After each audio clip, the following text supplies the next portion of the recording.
Assalamualaikum warahmatullahi wabarakatuh Sobat MC. Kita akan melanjutkan lagi untuk mereview dari dua buah pusaka yang saya dapatkan dari salah seorang rekan tosan aji saya dari kota Ngawi, Sobat. Ini sama halnya dengan pusaka-pusaka yang saya dapatkan dari hunter saya gitu. Teman tosan aji saya yang dari Trenggalek itu pun juga saya mendapatkan bagus-bagus dari beliau. Dan di Ngawi atau orang Ngawi ini pun juga sama, koleksinya itu pun juga bagus-bagus loh Sobat. Saya mendapatkan itu dari beliau pusaka yang bisa dikatakan super gitu loh. Kita akan kita akan mereview satu persatu dulu ini dari pusaka yang ini mungkin ya. Kalau nggak salah memang ini dulu yang saya mahari dari beliau. Setelah itu saya memaharinya dari ini. Nah ini. Coba Sobat, untuk di pusakanya sendiri, ini untuk di warangkanya adalah warangka Gayaman Surakarta. Jadi memang seperti ini bentuknya. Coba kita akan melihat. Waktu itu saya nggak tahu kenapa, saya melihat kerisnya itu memang berkarat, memang masih kotor. Tapi di hati saya itu ada perasaan pengen memiliki. Karena untuk di pusakanya, pertama dari keterangan teman saya adalah pusakanya tebal. Pusakanya tebal dan untuk di pamornya ini termasuk pamor yang langka. Kita akan melihatnya ini seperti apa.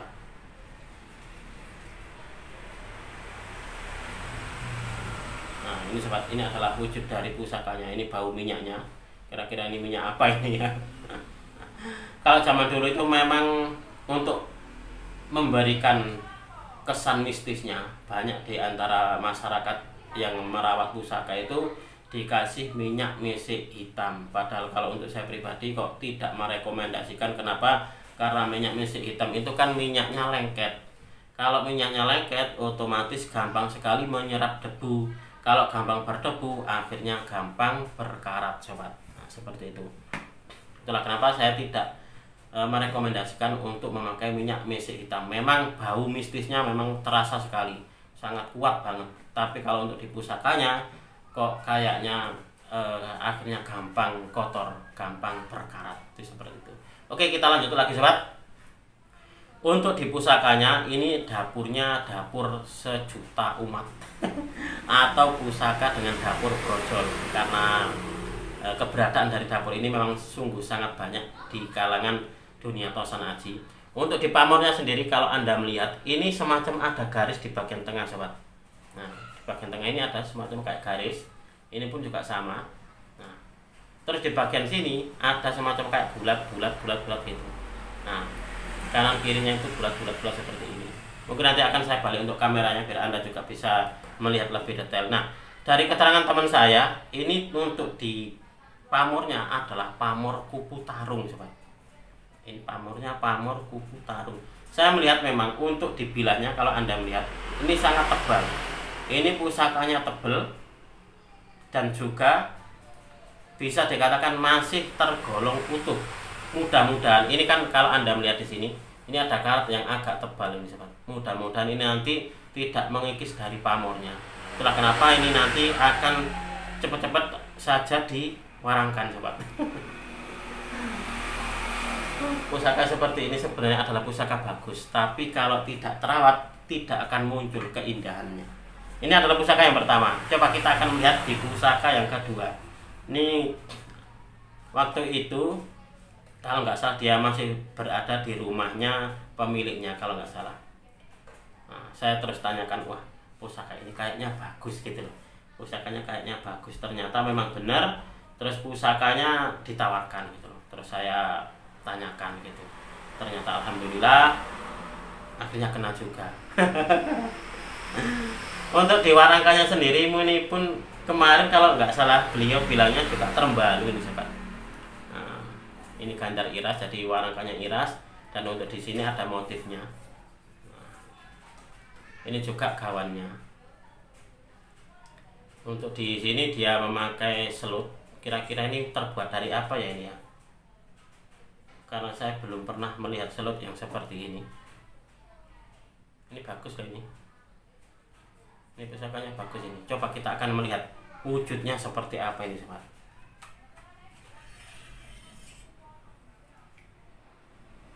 Nah ini Sobat, ini adalah wujud dari pusakanya. Kalau dari keterangan teman saya, ini masuknya di dapur Sujen Ampel. Nah, ini adalah Sujen Ampel.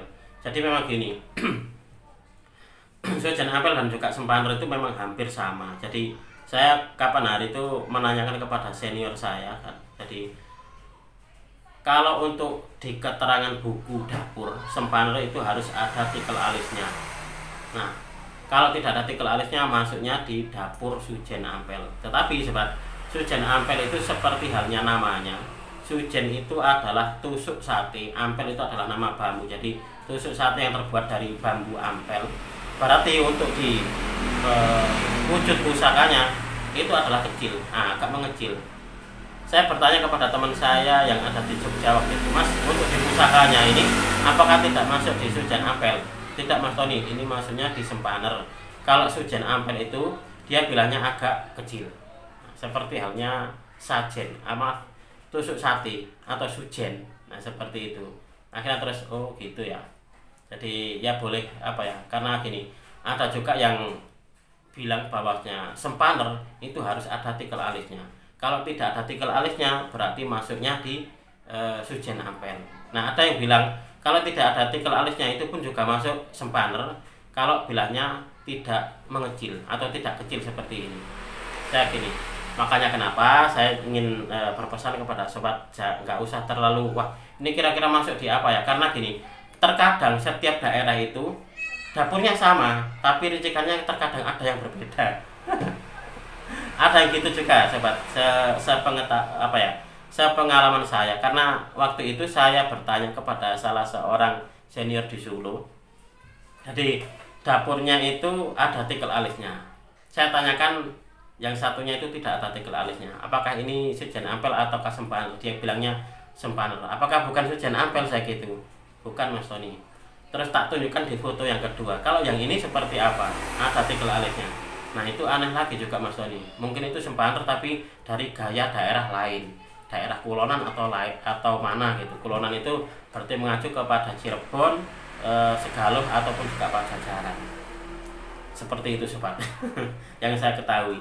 Nah, kembali lagi kita untuk mengulas di pusaka yang ini. Nah, pusaka ini saya dapatkan dari teman saya Ngawi berbarengan dengan ini. Nah, ini kalau Anda melihat di bagian sor-sorannya ini ada pamornya sobat. Nah, pamornya ini adalah pamor kulbuntet. Untuk di bagian atas saya kurang tahu kira-kira ini ada pamornya apa tidak gitu. Tapi yang paling terlihat gitu, ini di bagian sor-sorannya ini sudah terlihat pamornya kayak obat nyamuk. Nah, ini adalah pamor kulbuntet sobat. Oke, akan saya balik untuk kameranya biar sobat semuanya ini bisa mengetahui lebih detail tentang kedua buah pusakanya. Baik sobat WMC, kita akan melanjutkan lagi untuk melihat dari dua buah pusaka yang saya dapatkan dari rekan Tosan Aji saya dari Ngawi. Nah, ini untuk di pusaka yang pertama, dapurnya dapur brojol. Untuk di tantingannya ini memang tantingannya mantep berat ini sobat, karena pusakanya memang masih tebal. Nah, pusaka ini bisa dibilang tergolong utuh ini sobat. Meskipun ini ada karatnya seperti ini, tapi ini tergolong masih utuh. Nah, ini yang saya katakan tadi bahwasanya untuk di pusakanya ini, untuk di pamornya ada semacam kayak garisnya di bagian tengah. Nah, di bagian tengah ini ada garisnya sampai ke atas bilah. Lalu untuk di kanan kirinya, nah di kanan kirinya ini ada pamor bulat-bulat seperti ini sobat.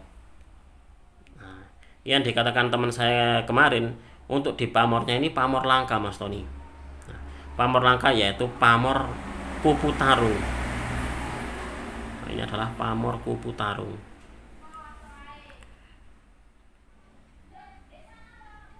Nah, ini adalah pusaka yang bisa dikatakan ciri khas dari pusaka-pusaka lokasian ya, seperti ini sobat. Masih kotor dan juga banyak karatnya seperti ini. Terkadang kalau kita rezeki, kita mendapatkan pusaka yang bagus, terawat dan juga tidak ada karatnya. Terkadang ada juga yang seperti itu. Tapi kebanyakan di masyarakat pada umumnya gitu adalah pusakanya memang tidak dirawat gitu, tidak terawat. Ya seperti ini akhirnya.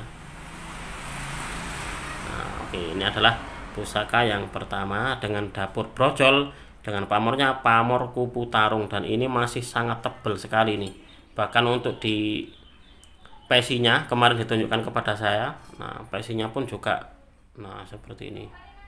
Pesinya besar, jadi selaras dengan pusakanya. Jadi pusakanya besar, tebel, pesinya pun juga ikut besar. Nah, di bagian sirah cicak gonjonya ini ada pamor apa ini kira-kira ini sobat?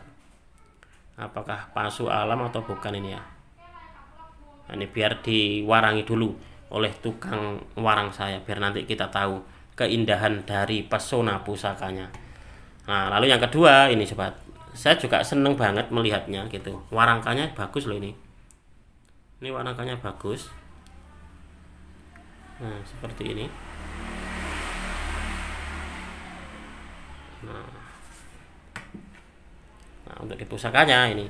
Untuk di selutnya ini kok kayaknya ini kuning-kuning, jangan-jangan ini terbuat dari emas ini sobat.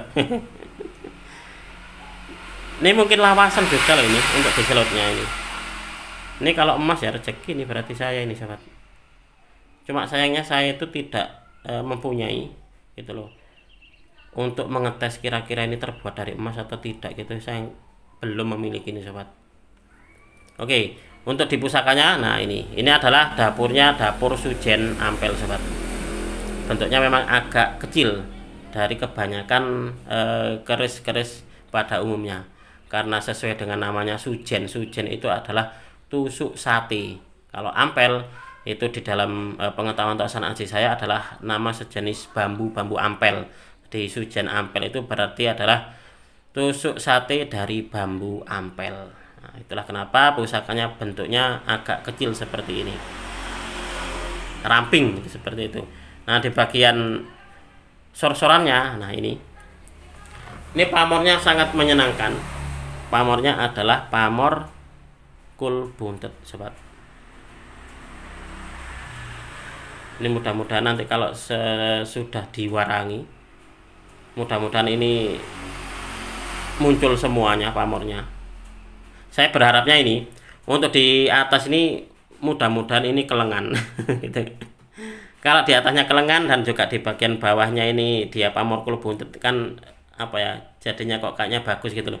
Karena kemarin itu juga teman saya yang satunya itu punya. Jadi untuk di bilahnya itu dia hitam, tapi di bagian sor-sorannya dia itu ada pamornya yaitu kul buntet. Ya sama seperti ini sobat. Nah, ini kalau di bagian atas ini perdaringan kebak juga nggak masalah. Karena apa? Karena memang setiap pusaka ini di dalam apa ya, bilahnya gitu mempunyai pesona sendiri-sendiri sobat. Oke sobat, mungkin untuk di video ini cukup sekian. Saya berterima kasih sekali lagi kepada Anda yang sudah menonton video ini mulai awal hingga akhir. Saya juga tidak akan bosan-bosan untuk selalu mengingatkan jika di antara sobat ini ada di rumah memiliki sebuah pusaka warisan atau pusaka tinggalan, silakan Anda merawatnya. Jangan sekali-kali untuk diabaikan, karena sebenarnya kita ini adalah pewaris dari budaya tosan aji yang adiluhung ini sobat. Marilah kita bersama-sama untuk mengenal, mencintai, merawat, dan melestarikan tosan aji Nusantara, karena kita adalah pewaris dari budaya ini. Apabila ada kesalahan dan juga ada kekurangan di dalam saya menyampaikan uraian ini tadi, saya memohon maaf yang sebesar-besarnya. Dari saya cukup sekian, terima kasih dan wassalamualaikum warahmatullahi wabarakatuh. Rahayu, rahayu, rahayu.